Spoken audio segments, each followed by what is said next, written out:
Bonjour, bienvenue à tout le monde ici dans cette vidéo de présentation. Je suis Coralie, j'ai 39 ans et je suis passionnée depuis toute petite de l'Égypte antique.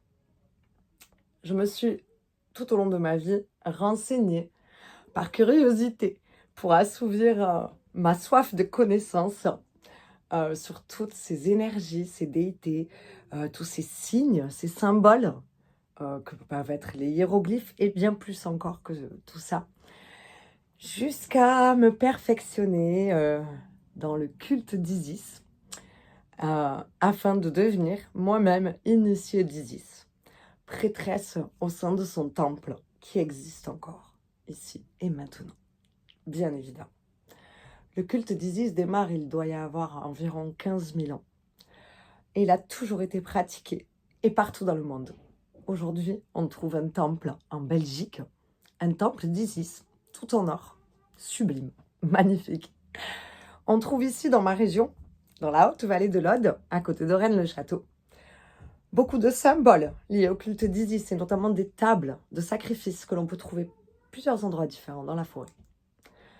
Ce culte est réel et a toujours existé partout dans le monde. Il est encore aujourd'hui utilisé par beaucoup de gens, notamment des francs-maçons, qui utilisent des rituels d'Isis pour arriver à leur fin. Pour vous dire à quel point cette énergie est puissante et bien présente. Et aujourd'hui, à travers cette série de 28 vidéos, je vais vous guider à travers un voyage initiatique complet. Un voyage initiatique chamanique, afin de devenir un prêtre ou une prêtresse du temple d'Isis. Et avoir cette possibilité, en élevant votre vibration, et avec tout ce qui va avec, tout ce que je vais pouvoir vous expliquer au fur et à mesure de toutes ces vidéos, pouvoir avoir cette fameuse connexion avec ce que l'on appelle la chambre de l'Amenti. L'Amenti, c'est une pièce, en fait, c'est le passage, la clé, le lien, le portail entre le vivant, la matière, et ce monde de l'invisible, qui est là en parallèle de nous, nous nous superposons, en fait. Ici, aujourd'hui, afin de comprendre d'où est né ce culte d'Isis, je vais vous raconter comment la création a créé le commencement de la création avec Isis, justement. Donc, Isis, comme vous le savez, c'est une déesse de l'Égypte antique qui est née d'une union, l'union de Keb. Keb était le dieu de la terre. Et il y a eu Nout qui se sont rencontrés. Nout est la déesse du ciel. Ils se sont rencontrés dans une union sacrée qui a donné 4 enfants divins. Donc, Isis, qui est une des enfants divines donc, de cette alliance sacrée, qui a créé toute cette civilisation qui s'est développée. Donc, c'est la sœur et l'épouse d'Osiris. Osiris, qui est donc le second, c'est le fils aîné, donc on pourrait dire que c'est le premier finalement. Premier enfant divin de l'union de Keb et Nout. Isis, sa beauté, on disait qu'elle éclipsait même le soleil, tellement qu'elle était magnifique. C'est la femme de la magie, la déesse de la magie, qui représente vraiment la puissance de la création dans la matière. C'est ça qu'elle représente, Isis, lorsqu'elle arrive suite à cette union sacrée. Osiris, lui, il est né pour gouverner. Il a été là, vraiment, créé pour ça. Pour gouverner et guider dans la sagesse, la bonté. Il est grand et noble, très très grand et noble. Sa peau, elle est verdoyante. Et ça fait référence à toutes ces plantes qui renaissent après la crue du Nil.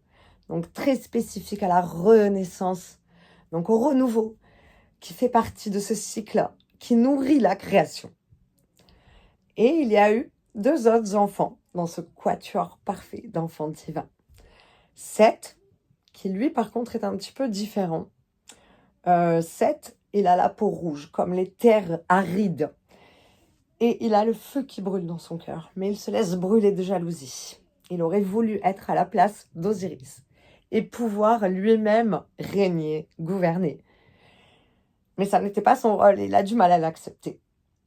Et son épouse Nephthys, qui est très puissante, elle aussi, évidemment, elle est discrète, elle est réservée, Nephthys. Elle observe en fait le destin qui se tisse autour d'elle, dans la matière. Et elle est le témoin de ça. C'est son rôle. Nephthys est tout de même très droite, très dévouée à ces rôles divins qu'ils ont à remplir, ces 4 déités. Voilà.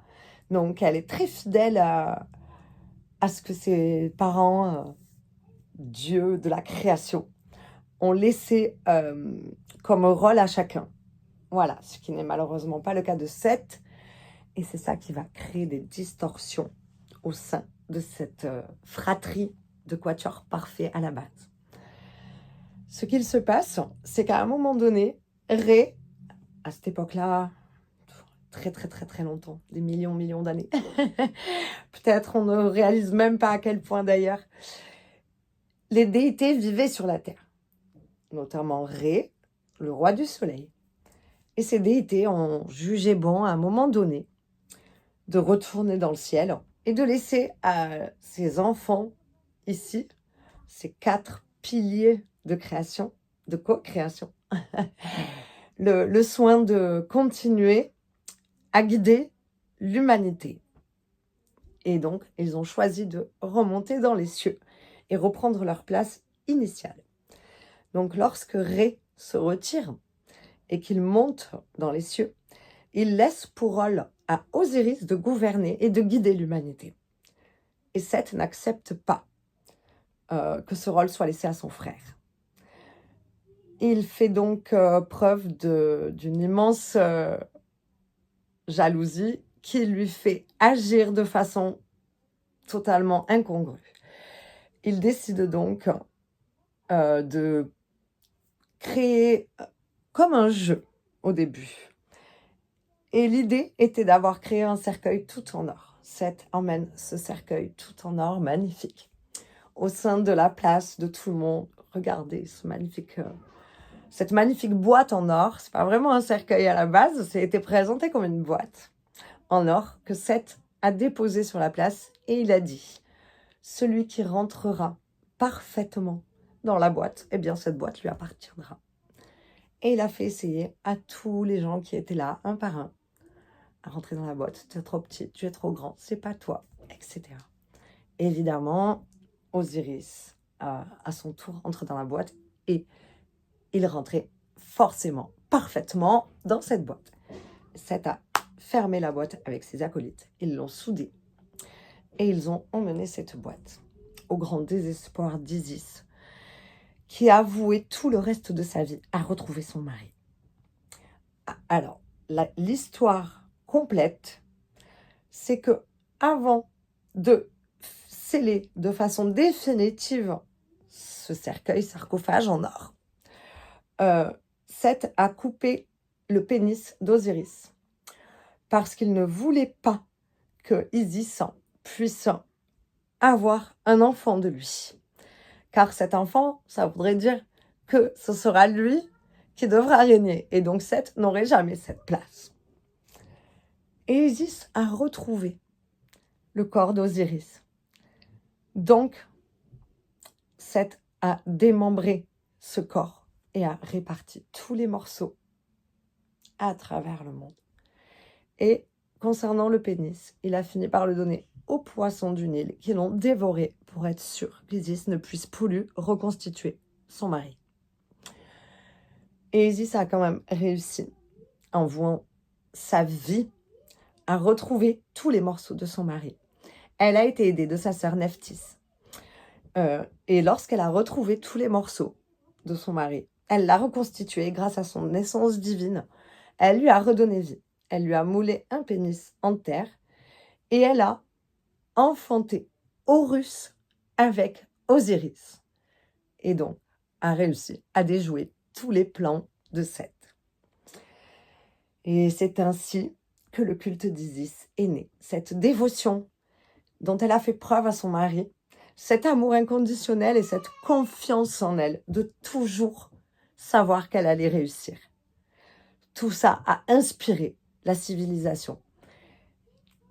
Et le culte d'Isis est né, a continué et s'est révélé au grand jour, petit à petit, à travers les époques, grâce justement aux prêtresses d'Isis, qui sont toutes des initiées et qui se transmettent tout ce savoir de bouche à oreille. Voilà, il existe encore aujourd'hui, même là-bas, au sein de certains temples qui sont souterrains, des initiées qui sont présentes, bien évidemment, malgré tout ce qu'on pourra dire. Il y a des zones qui sont interdites de visiter en Égypte parce qu'elles sont encore habitées par cette civilisation-là qui est en parallèle de notre monde. Et donc ici, aujourd'hui, c'est ça que je vais vous présenter. Je vais vous présenter ce voyage initiatique ainsi que tous les rituels et les invitations méditatives, la manière d'opérer afin de devenir pleinement, complètement une prêtresse d'Isis. Ce que je dois vous dire, tout de même, c'est que ce n'est pas réservé à n'importe qui. Si vous vous engagez sur cette voie, ça demande un réel engagement envers soi-même, pour commencer, et également dans son quotidien. Ça va nécessiter de faire attention à ce que l'on mange. On ne va pas manger n'importe quoi. On prend soin de notre corps sacro-saint qui est là pour transmettre l'essence d'Isis sur la terre, dans la matière. Lorsqu'on devient une prêtresse d'Isis, on choisit de la représenter sur terre. Donc, ça demande quand même un engagement aussi envers elle et ce qu'elle représente. Et ça, c'est important. Il y a une forme de dévotion dont on fait preuve. Et autant envers son culte qu'envers l'affirmation de nous-mêmes. Car chaque femme de cette planète représente un archétype d'Isis. Elle en a des millions. Elle a 4 grands piliers, 4 archétypes principaux que je vais vous présenter après. Mais elle incarne la totalité, la possibilité infinie de tous ces archétypes féminins sur la Terre. C'est pourquoi lorsqu'on choisit d'être une prêtresse, on se respecte plus que tout. Et on choisit aussi l'affirmation de notre unicité pleinement. Donc, comme je vous l'ai dit, il y a donc 4 piliers, 4 archétypes principaux qui représentent Isis. Et c'est l'activation de ces 4 piliers qui va mener à cette ouverture des portes du temple. Pour être une prêtresse d'Isis, il faut être capable d'ouvrir les portes du temple et s'y accueillir soi-même pleinement. Il faut savoir que c'est un voyage très intrapersonnel, d'accord ? C'est pas quelque chose où on s'évade. C'est une réelle recherche à l'intérieur de soi. Parce que toutes les femmes possédons en nous cette puissance du divin féminin sacré. D'accord ? Et les hommes aussi. Certains hommes sont prêtres d'Isis. Il y en a. Il suffit de choisir d'ouvrir vraiment à l'intérieur de soi ces fameuses portes qui s'y trouvent. Voilà. Donc le premier archétype d'Isis, c'est le pilier de la terre. Le pilier terre, c'est l'archétype d'Isis sombre. Pour activer ce pilier, les mots-clés vont être initiation, mort rituelle. Donc c'est pas une mort physique, une mort rituelle. C'est un petit peu l'image du phénix qui renaît de ses cendres. Où on choisit, par exemple, dans la mort rituelle, il y a le démembrement de l'ego. Ça sera à un autre moment, dans une prochaine vidéo, pour ceux qui choisiront de faire ce voyage avec moi. Il y a le mot transformation. Le mot ego en fait partie aussi d'ailleurs, de ce pilier terre, les mots clés. Il y a le pouvoir du verbe. Il y a le mot ombre, le mot magie, le mot animisme, le mot déconstruction, qui équivaut à beaucoup de choses nécessaires afin de se révéler pleinement. Il y a l'ensemble de mots rite de passage. Ça, c'est vraiment des mots clés du pilier terre d'Isis. Et il y a le mot lune rouge, qui représente beaucoup, beaucoup dans la création, ici dans la matière. L'élément est donc la terre. Et sur la planète, c'est au nord. C'est la terre du nord, qui est le lieu qui représente le pilier, on va dire, sur la planète ici. Voilà. Donc les couleurs qui sont en lien à ce pilier terre, c'est le rouge, le noir et le brun. Ça paraît assez logique finalement. Quand on observe la terre, ça nous le dit clairement.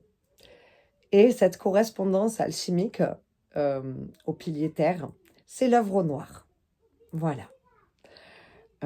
Et ainsi, lorsque nous activons ce pilier, nous sommes donc dans l'alchimie de l'œuvre au noir. C'est ce qui permet d'ouvrir pleinement ce pilier terre. Le second pilier de l'Isis lunaire, c'est donc le pilier de la lune. Le second archétype, c'est l'Isis lunaire. Elle est très très puissante aussi dans l'énergie de la lune, hein. Elle la représente très très fortement. Alors, les mots-clés qui vont activer le pilier de la lune, ça va être amour, émotion, miroir, inconscience, sommeil, rêve, mer, guérison, mémoire, fluide énergétique, cycle, lune, yin et féminin. Voilà, ça ce sont les mots-clés du pilier lunaire, donc de l'Isis lunaire. Les couleurs sont le rose, le blanc, l'argent et le bleu pâle. Donc, la nature elle-même nous montre ces magnifiques couleurs. Et la correspondance alchimique est donc l'œuvre au blanc. C'est par l'œuvre au blanc que l'on active cette facette de l'Isis lunaire. Le troisième pilier est celui du soleil. Les mots-clés qui viennent activer l'Isis solaire et cet archétype si lumineux et si nourrissant, ce sont rayonnement, confiance, alignement, positionnement, responsabilité, ego, yang, justesse, action, lâcher prise, union, tantrisme, souveraineté et puissance. Alors, Isis solaire, les 4 piliers sont très puissants évidemment, mais celle-ci, elle est aussi très révélatrice de tellement de puissance dans la matière. L'élément, c'est le feu, et elle est au sud donc de notre hémisphère planétaire, voilà. Les couleurs sont le jaune, l'or, l'orange et le brun également, voilà. Et la correspondance alchimique, c'est l'œuvre au rouge qui permet aussi tous ces cycles, voilà. Et donc, le 4e et dernier pilier de l'Isis sur la planète, dans la matière, c'est le pilier stellaire. Parce que c'est quand même un être des étoiles à la base, hein, n'est-ce pas, comme tous les dieux. Alors, les mots-clés de cette Isis des étoiles, ce sont vision, prophétie, oracle, ancrage, perception, sacré, prêtre et prêtresse sont des mots de l'Isis des étoiles également. Divin, étoile, service, humilité, abnégation, guidance, enseignement, transmission et canalisation. Donc voilà, ce sont les mots qui activent et soutiennent ce fameux pilier stellaire de ce dernier archétype qui forme les 4 piliers donc de Isis. La couleur, c'est le blanc, le bleu nuit et le violet. L'élément, c'est l'air, c'est l'est. Voilà. Donc, le vent de l'est. Et la correspondance alchimique, c'est la réalisation de l'œuvre, soit la voie royale, la flamme violette. Voilà. C'est ça qui représente l'Isis stellaire. Et c'est par ces 4 œuvres alchimiques que l'on peut s'autoriser à ouvrir le temple, ouvrir ces fameuses portes qui sont présentes en chacun chacun de nous, je le rappelle. Pour tous ceux et celles qui n'ont pas lu le Kybalion, je vous invite fortement à le lire et à prendre conscience en même temps que vous avancez dans ce voyage initiatique pour ceux qui choisiront de le faire. Prendre conscience des 7 principes hermétiques qui régissent la loi de la création. Ils sont évidemment appliqués dans toute cette transformation personnelle que représente ce voyage chamanique, énergétique, initiatique. Voilà. Donc, ce que je peux vous dire pour aujourd'hui, c'est que toutes ceux et celles qui choisiront d'aller au bout de ce voyage, vous allez réellement ressentir un changement profond. Et tout cela va se refléter dans la réalité que vous créez tous les jours, sans même vous en rendre compte, au fur et à mesure de chaque jour. Et là, ici, à la fin de ce voyage, vous serez capable de conscientiser ce que vous êtes en train de créer. Et pour quand ça va être vraiment matérialisé dans la matière. Vous allez devenir maître et maîtresse des situations passées, de votre présent et ainsi que de l'appréhension de votre futur. Et tout cela dans le respect et la tradition de ce fameux culte d'Isis qui va devenir un réel soutien. C'est réellement une transformation intrapersonnelle. Je le redis, ce voyage s'adresse à des gens déterminés à changer les choses en eux-mêmes et dans leur vie. Si vous êtes intéressé, on vous laisse dans la description 2 adresses mail afin de pouvoir nous joindre. Nous sommes 2 à gérer tout ce travail qui est énorme. Donc, les prochaines vidéos sont pour toutes les personnes qui choisissent de venir nous contacter en privé et de pratiquer avec nous ce voyage pour aller jusqu'au bout de façon engagée. Je vous remercie pour cette écoute et je vous dis probablement à bientôt. En tout cas, si vous avez cliqué ici, c'est que vous êtes sans doute intéressé. Ce sera un plaisir de partager avec vous. La deuxième vidéo, donc ça sera la première vidéo qui fera partie intégrante de seulement ceux qui seront membres du voyage. Ça sera donc la partie de la création de son espace sacré, son espace vraiment pour se mettre en condition d'alignement et de connexion. Et nous allons évoquer les offrandes, ce qu'elles représentent, et la manière aussi pour soi de les offrir. C'est très important. Cette vidéo sera accompagnée d'un petit rituel d'offrande. Je vous laisse dans la description le sommaire complet des 28 vidéos afin de vous permettre de faire votre choix en connaissance de cause. Comme je vous l'ai dit, 28 vidéos, elles sont longues. Ça représente un réel travail d'investissement. Je vous dis à bientôt et je vous remercie de m'avoir écouté ici.